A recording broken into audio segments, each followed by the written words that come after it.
I do think the United States faces, in a way, the most complex set of international problems that we've ever encountered.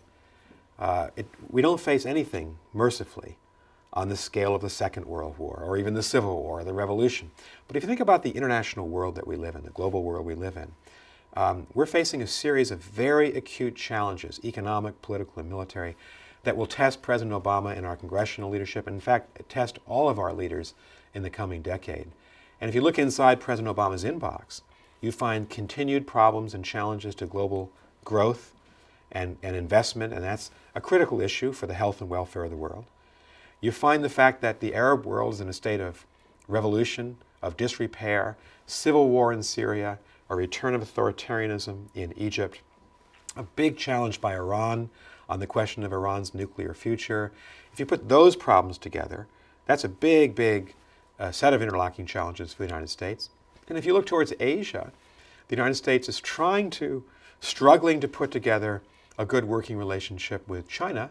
China and the United States, now the two largest powers in the world, really are economic partners on a wide variety of issues, but also competitors for power in Asia.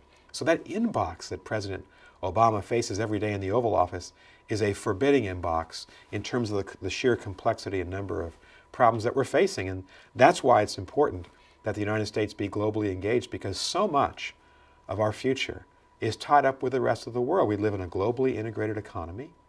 Many American jobs depend on exports.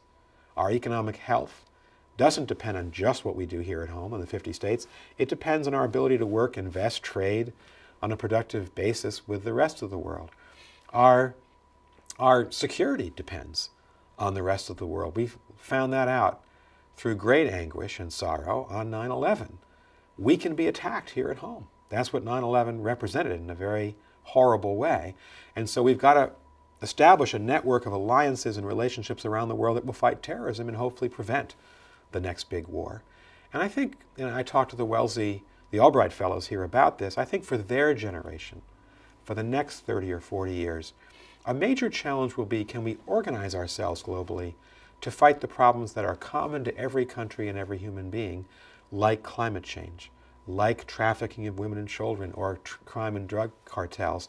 That's a challenge because it requires everybody in the same boat. I talked about the role of the United States in the world with the Albright Fellows at Wellesley, and put forward the proposition that on an objective basis, the United States is now and will continue to be, for the next several decades, by far the most powerful country in the world. We therefore have an obligation to use that power wisely, judiciously, and to be the outward-looking, engaged global leader that the rest of the world needs us to be. And by that I mean, you can see right now in our national debate that there are voices in Washington and across the country arguing for an America that would isolate itself again from the rest of the world, withdraw from the rest of the world. You certainly see it in the Tea Party, on the far right of the Republican Party. You see it on the far left of the Democratic Party. And it's worrisome, because it might have been a rational proposition for the United States to isolate itself in 1814. It is irrational to think that we can succeed in any way in 2014 if we're withdrawn from the world.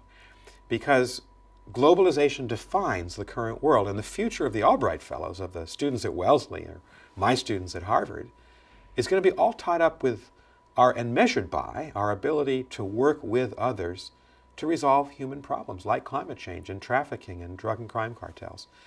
And so that means that the United States, as the most powerful country, as the engine of the global economy, we must be engaged with the rest of the world. And I worry that after the two wars, after the recession of 2008, given all the problems we have here at home, it's understandable, a lot of Americans might want to say, why do we need to lead? Why do we need to be engaged?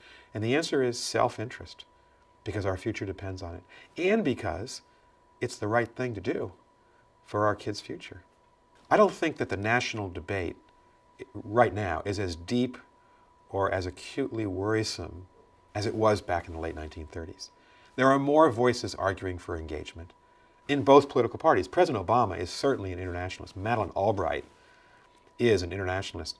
Mitt Romney's an internationalist. John McCain's an internationalist. John Boehner is an internationalist. So I do take some comfort from the fact that I think the center of our politics understands that the United States must lead. I think we're seeing fringe candidates or candidates on the fringe of our political system who are more populist and left and right and arguing for America to come home, when I think that would be a disastrous choice for our country. We all have to be globally oriented, would be the one message that I'd want them to take away from this morning's talk. That given the degree of involvement that we all have around the world, given that our future depends on us being culturally intelligent, speaking other languages, being comfortable operating in a global landscape, if you're in business, if you're in a nonprofit sector, if you work in a university, whatever you do, we have to be smart about the rest of the world.